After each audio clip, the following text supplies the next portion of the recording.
Bonjour à tous et bienvenue dans cette nouvelle vidéo, j'espère que vous allez bien. Ici vous voyez qu'il y a eu quelques petits imprévus, j'ai réussi à me prendre le manche de la pelle dans l'œil, je crois que c'est dû à la météo. On a eu une période infernale, 10 jours de vent, de bourrasque, 60, 70, 80 km/h.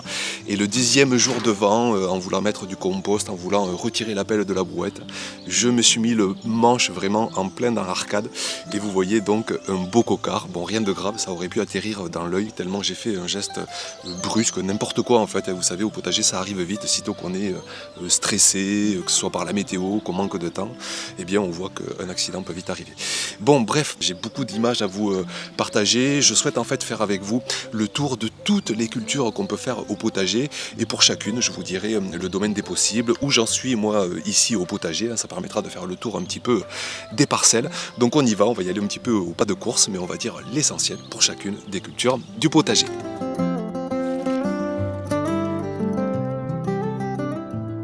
Alors on commence avec la culture reine du potager, la tomate. Je pense qu'on est tous impatients de la récolter cet été. Cette saison encore, je vais partir à la découverte de dizaines et dizaines de variétés, notamment certaines que j'espère vraiment bien résistantes à la chaleur. Vous savez qu'ici dans le sud, j'ai des soucis, sitôt qu'on a 30-35 degrés, des fleurs qui sèchent et je perds en production. Donc je vais essayer encore des nouvelles variétés, notamment la variété Béziers. Moi j'habite près de Béziers, donc j'espère vraiment avoir une variété bien adaptée à notre climat local, variété méditerranéenne, variétés qui viennent d'Italie, qui viennent d'Espagne. On va vraiment découvrir cette saison encore beaucoup de nouveautés.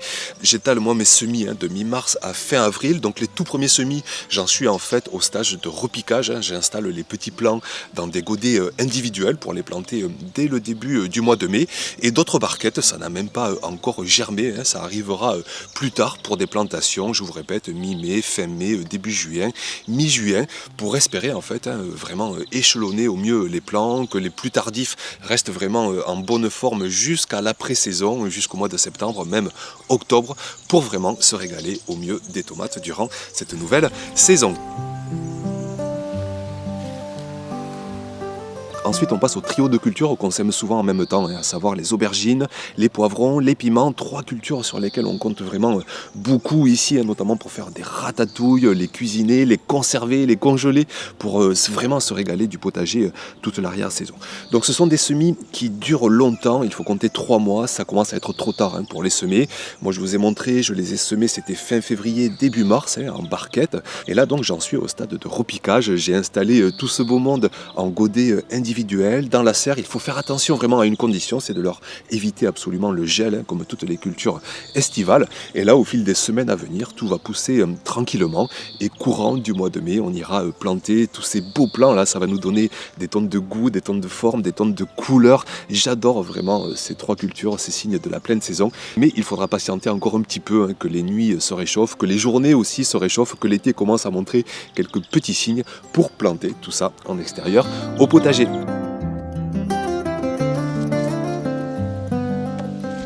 Après, on passe au melon, au pastèque, et je rajoute aussi le maïs et le tournesol. Pourquoi je vous parle de ces 4 cultures en même temps? Parce que le semis, je trouve, les semis de ces cultures sont assez identiques, à savoir qu'on va mettre 4 à 5, maximum 6 semaines, mais je dirais 4 à 5 semaines pour avoir de beaux plants, donc ça va assez vite, ce qui fait qu'on peut tout juste commencer, là, cette première quinzaine du mois d'avril, à les semer. J'utilise la même technique pour ces 4 cultures, à savoir de semer 1 à 2, voire parfois même 3 graines dans des petits godets individuels, et puis je laisse ça dans la serre tranquillement, toujours sous condition d'être hors gel. Et puis si dans les godets toutes les graines germent, eh bien je séparerai les plants dans des godets individuels pour leur donner chacun suffisamment de place.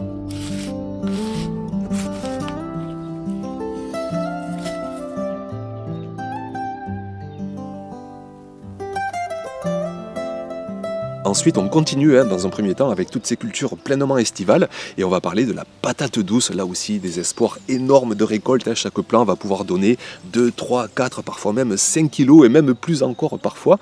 Donc là, on en est au stade de faire ces plants. On a mis à germer des morceaux de patate douce. C'était début mars, donc ça va faire presque 1 mois et demi.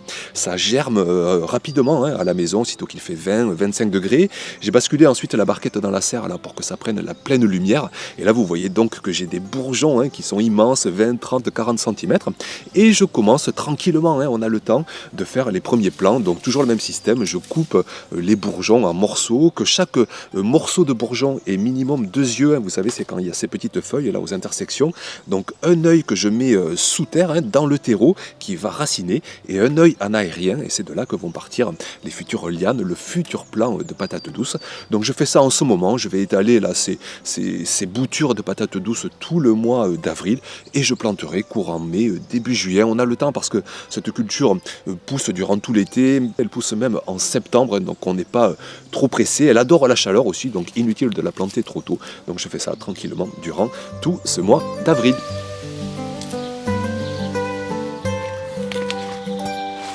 Après, on passe aux courgettes, avec là aussi des espoirs mais monstrueux de récolte. D'ailleurs, chaque saison, souvent, on en a trop, ce qui fait que moi, depuis un certain temps, je réduis en fait mes plantations. Au début, j'en faisais 10 plants, et puis je suis passé à 8, à 7, à 6. Là, voire chaque saison, j'en fais même parfois que 4 ou 5, parce que chaque plant va nous donner 10, 12, 13, 15, parfois même 20 kilos. Enfin, c'est vraiment colossal parfois les récoltes, quand on a bien sûr toutes les clés de fertilité, un sol qui est meuble, qui est riche, qui est humide. Donc c'est un semis qui est vraiment très rapide, un des plus rapides avec les courges. Donc là aussi, inutile de semer trop tôt. Là, j'ai juste fait un premier plan fin mars pour tenter des plantations précoces à partir de mi-avril vers le 20 avril.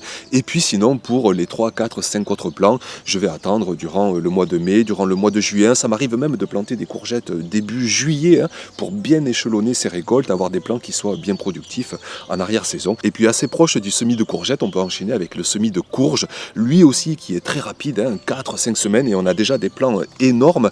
Et puis comme les courges, c'est une culture où j'ai eu tendance à trop installer de plants, à cultiver trop de gros calibres dont on ne sait plus quoi faire ensuite après l'été, en plein automne, en plein hiver. Donc là maintenant, avec le temps qui passe, avec l'expérience qui s'accumule, je me concentre en fait sur des petits calibres. On adore tout ce qui est potimarron, tout ce qui est butternut. Donc là, je commence à peine à semer mes tout premiers plants. Je vais en faire 4 ou 5 de plants dans la saison, peut-être 6, sachant que chaque plan peut nous donner 10, 12, 13, 15 potimarrons. Là aussi, si toutes les clés de fertilité sont réunies, je vous en reparlerai bien sûr tout au long de cette saison.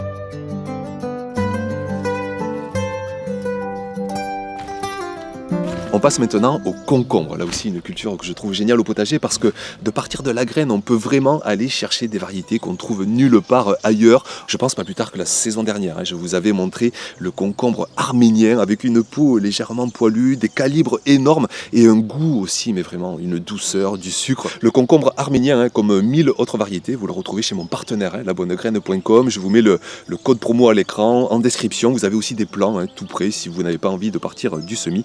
Vous retrouvez tout ça donc chez mon partenaire La Bonne Graine. Donc pour revenir à ces concombres, je commence là aussi tout juste à les semer, toujours pareil, technique du godet individuel, toujours pareil, plutôt 2 graines qu'une pour être sûr de ne pas avoir 2 godets de vide. Et je vais échelonner là aussi comme les courgettes, comme d'autres cultures, pour avoir 4, 5, 6 plants sur la saison que je vais pouvoir planter de début mai jusqu'à mi-mai, fin mai, mi-juillet, fin juillet, même début juillet. Et on aura encore plus de 2 mois, quasiment 3 mois de belles douceurs de température pour espérer récolter des concombres.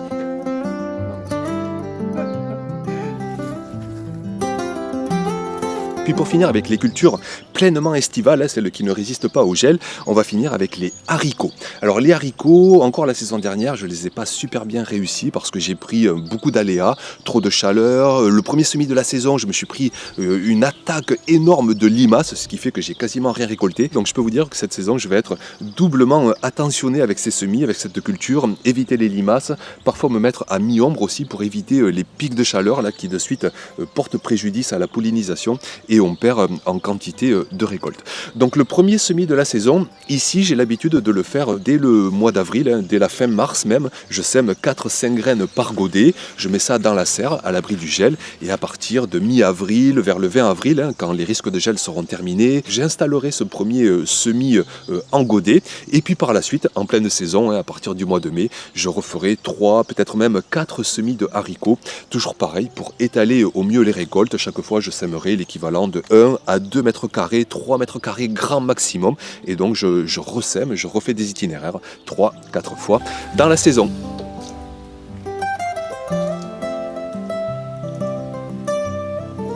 Et Et maintenant, on va faire le tour des cultures qui ne sont pas pleinement estivales, mais qui sont très d'actualité, là, ce mois d'avril, ce mois de mai. Et on va faire une transition par la culture des pommes de terre. Et donc, on peut commencer à planter cette culture 3 à 4 semaines avant la fin des risques de gel, parce que pendant 3 à 4 semaines, eh bien, les tubercules vont être sous terre, à l'abri du gel. Par contre, au bout de 3 à 4 semaines, eh bien, les plants vont commencer à sortir de terre. Et là, il ne faut surtout pas le moindre gel, sinon les plants vont cramer. Parfois, ils survivent, mais on perd vraiment en production, en quantité récoltée au mètre carré. Donc, il faut absolument éviter tout gel une fois donc que les plants sortent de terre. Donc, moi, j'ai planté vers la mi-mars. Je vous avais fait une vidéo pour vous expliquer que je tente plusieurs méthodes comparatives. J'ai essayé de planter sous paillage, de planter sous compost, de planter sous 10 cm de terre, de planter sous 30 cm de terre, de planter sur butte de terre. On suivra ça tout au long de la saison et puis au moment des récoltes, je vous montrerai les résultats comparatifs. Donc pommes de terre, chez vous, si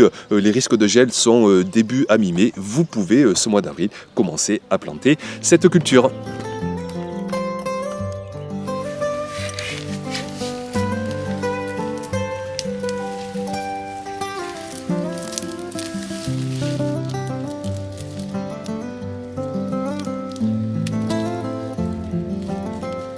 Ensuite, on enchaîne avec les laitues. C'est la pleine saison au mois d'avril pour les planter dans vos potagers.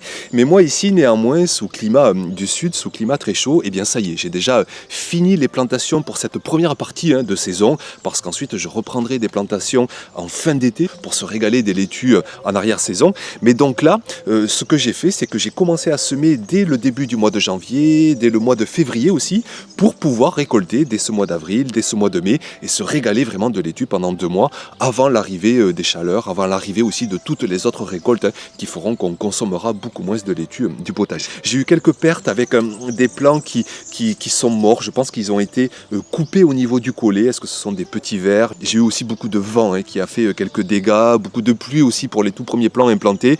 Donc j'estime que je suis à 80-85% de réussite. Ça arrive souvent au potager. Il ne faut pas croire qu'on est tout le temps à 100%. Bien loin de là, on est même parfois à 30, 40, 50%. Ce sont les aléas. Aléas météo, aléas de maladies, aléas de ravageurs. Je ne vous le montre pas tous, mais sachez qu'ils sont constamment présents. Mais bon, encore une fois, en faisant les bons gestes, les bonnes saisonnalités, on arrive à un bon pourcentage de réussite et on pourra donc se régaler de laitue tout ce printemps venant du potager.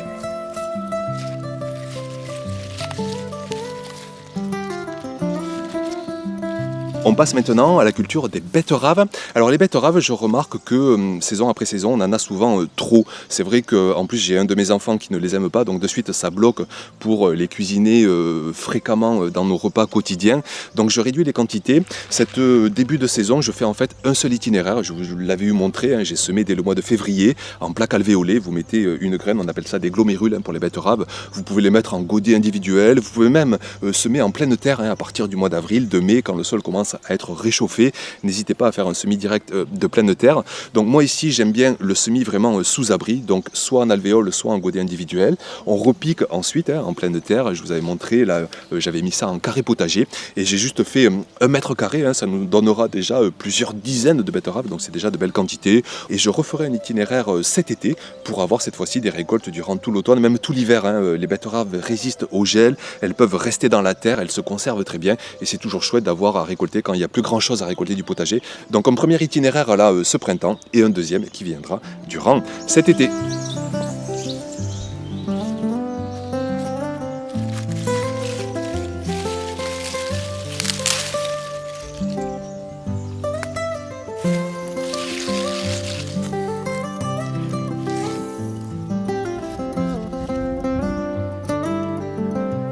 Ensuite, j'enchaîne avec 4 cultures qui donnent du vert à tout va au potager, dont je vous parle beaucoup au mois de mars parce que ce sont des cultures assez précoces, à savoir les fèves, les petits pois, les mange-tout et les épinards. Alors ici, sous climat du sud, je peux vous dire que ça y est, j'ai fini tous mes semis, tous mes repiquages, toutes mes plantations avec ces 4 cultures parce que ce sont des cultures qui supportent très mal la chaleur à partir du mois de juillet, sitôt qu'il fait 25 degrés. Elles souffrent vraiment de cet excès de chaleur. Donc sous climat doux, on essaie vraiment temps de les semer à partir de février même, pour les semis les plus précoces, parfois sous abri, en godet. Je vous ai montré des fèves que j'ai semées en godet, des épinards que j'ai semés en alvéole, des petits pois, des mangetous qu'on sème en godet. Et puis dès la fin février, début mars, on repique tout ça au potager, on commence à faire des semis de pleine terre au potager. Et puis sous climat plus frais, vous pouvez semer à la folie ces 4 cultures durant ce mois d'avril: petits pois, mangetous, épinards, fèves. Vous semez ça tranquillement en pleine terre, ça supporte le gel, ça a besoin d'un sol bien moins chaud que les cultures estivales dont on a parlé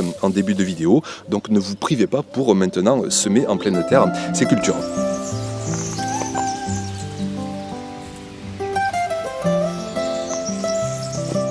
Après, je vous fais un suivi avec la culture des choux. Je vous avais montré des premiers semis dès le mois de janvier. Ça, c'est pour faire des itinéraires de début de saison. On n'en parle pas souvent, mais on peut récolter des choux dès le mois de juin, le mois de juillet, en semant au mois de janvier-février, en plantant durant ce mois de mars, durant ce mois d'avril. Vous trouvez des plants dans les jardineries et tout ce qui est chou cabu, chou fleur, chou brocoli, chou kale. Nous, on aime bien vraiment en produire ce début de saison. On ne va pas tout consommer en mai-juin, mais on pourra les cuisiner, les congeler, les conserver, faire des bocaux et faire notre stock alimentaire pour la saison froide.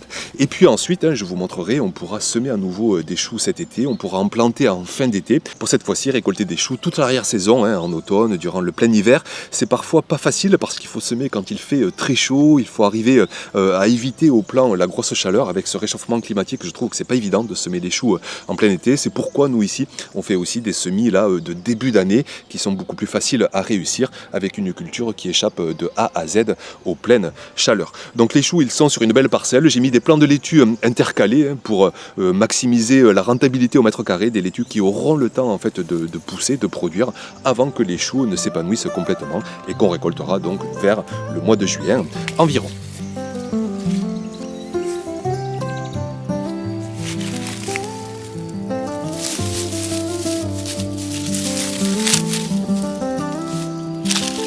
Ensuite, je vous dis quelques mots sur la culture du poireau. Alors, j'ai que des images d'archives à vous montrer parce que vous savez que les poireaux, il y a les poireaux d'été, les poireaux d'hiver. Les poireaux d'été, nous ici, on n'en fait pas. Alors, c'est vrai qu'on les récolte jusqu'en automne, mais on n'a pas trop envie des poireaux à cette saison-là. On les adore vraiment en fin d'automne, hiver, même à la fin d'hiver et le printemps suivant. Donc, pour avoir des poireaux de fin d'automne et d'hiver, il faut les semer. En tout cas, moi ici, je ne les sème qu'à partir de fin avril, courant mai, pour avoir des plants qui seront prêts en juillet et août, et c'est là que je les planterai pour récolter ensuite plusieurs mois plus tard en fin d'automne. Donc je vous montrerai ce semis dans les semaines à venir, comment bien le réussir, prendre des contenants qui sont bien profonds, et puis on verra ensuite les clés de fertilité. C'est une culture un peu capricieuse qui demande notamment un sol bien riche, une belle humidité, pas trop de chaleur, ce qui n'est pas évident d'ailleurs quand on les plante au mois d'août, mais on arrive à tout en jouant d'acclimatation. On reverra tout ça donc cette saison à venir.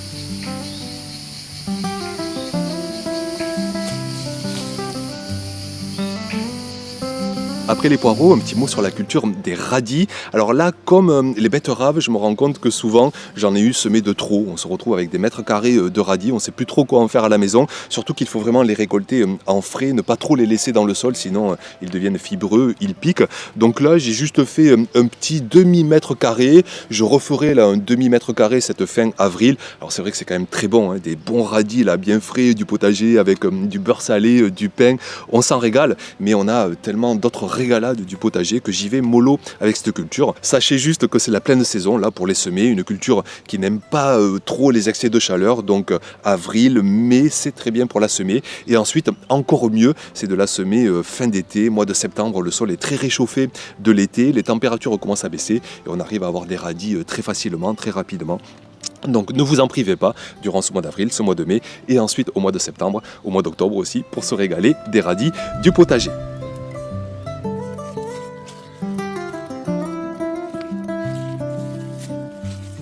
Après, on arrive déjà presque à la fin, il me reste plus que 4 cultures. Je vais vous en parler de 3 en même temps, à savoir l'ail, l'oignon et les échalotes. Là aussi, 3 cultures vraiment de mi-saison, qui supportent le gel, qui n'aiment pas forcément les grosses chaleurs, donc on peut s'y prendre très tôt en saison. Moi, que ce soit les cailles d'ail, les bulbes d'oignon, les bulbes d'échalotes, j'ai déjà planté tout ça dans mon potager depuis bien un mois maintenant, début du mois de mars. Je vous avais montré ça dans de précédentes vidéos, dans un sol bien meuble, juste humide, mais vraiment bien meuble, hein, d'éviter toute contrainte physique, un peu enrichi par des matières organiques bien décomposées, parce que ces cultures n'aiment pas les matières fraîches, hein, ça risque de rapidement causer des soucis de maladie.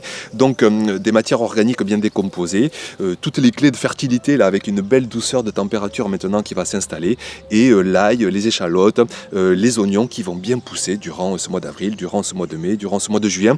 Sous les climats plus frais, hein, là aussi, vous pouvez planter tout ce mois d'avril. C'est la pleine saison encore, hein, pour des climats plus frais que le mien, pour installer ces cultures au potager. Ne vous en privez pas, parce que vraiment, le moindre mètre carré, hein, quand je vois le prix des têtes d'ail, là, même des oignons dans le commerce, ça vaut vraiment le coup d'installer ces cultures. Vous pouvez les mettre au plein soleil. Elles aiment bien sécher là, à partir du mois de juin au plein soleil. Là aussi, hein, je vous montrerai ça, bien sûr, je vous ferai le suivi de ces 3 cultures au fil des semaines à venir. Et puis je finis avec les artichauts. Nous ici dans le sud, on a une saisonnalité très particulière avec cette culture. À savoir que là, début avril, on commence déjà à les récolter parce que les plants sont vivaces, ils font des rejets à la sortie de l'hiver, hein, même des fois à l'automne. Ça résiste aux hivers doux qu'on a ici dans le sud, mais même sous bien des climats, hein, si vous paillez, si vous voilez un petit peu vos plants d'artichauts, ils sont vivaces, ils peuvent repartir de la base, et dès le mois d'avril sous les climats les plus doux, mais ensuite mai, juin sous des climats plus frais, vous récoltez des artichauts magnifiques. On en a mangé encore hier soir là, du potager, les cœurs d'artichaut, encore une régalade parmi tant d'autres du potager. Et puis sinon, si vous n'en avez pas encore, que vous voulez installer cette culture, vous pouvez la planter en ce moment. Vous trouvez des plants en jardinerie. Et puis sinon, vous pouvez aussi les installer à l'automne, hein, pour des climats doux, où vous avez des hivers qui ne sont pas très rigoureux. Et dès le printemps suivant, donc, vous aurez de belles récoltes d'artichauts.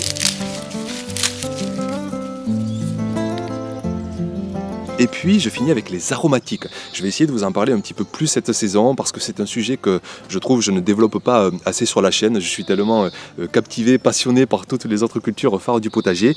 Mais là, ce début de saison notamment, j'ai pris le temps, hein, j'ai pris le soin de retravailler à neuf là, cette zone d'aromatiques. Moi ici, je me mets dans la zone la plus à l'ombre du potager parce que ce sont quand même des aromatiques, ces plantes qui ont du mal à supporter l'excès de chaleur, sauf le thym, le romarin, des plantes là qu'on appelle méditerranéennes.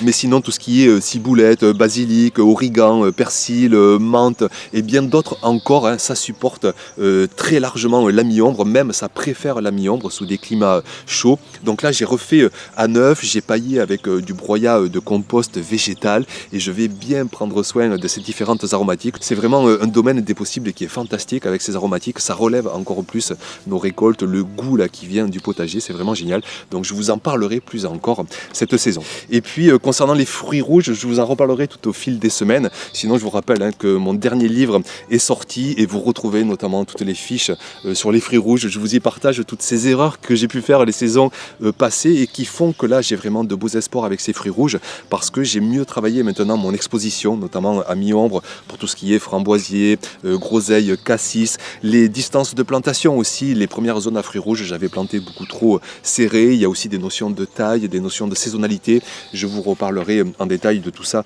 au fil des semaines. Et puis sinon, donc, je vous rappelle que vous retrouvez absolument toutes les fiches culture, toutes les thématiques dans ce gros guide là de 270 pages. Je vous remercie beaucoup pour votre attention, d'être toujours très nombreux à passer par ici. Vive la pleine saison, vive le potager et à très bientôt donc pour de prochaines vidéos. Ciao!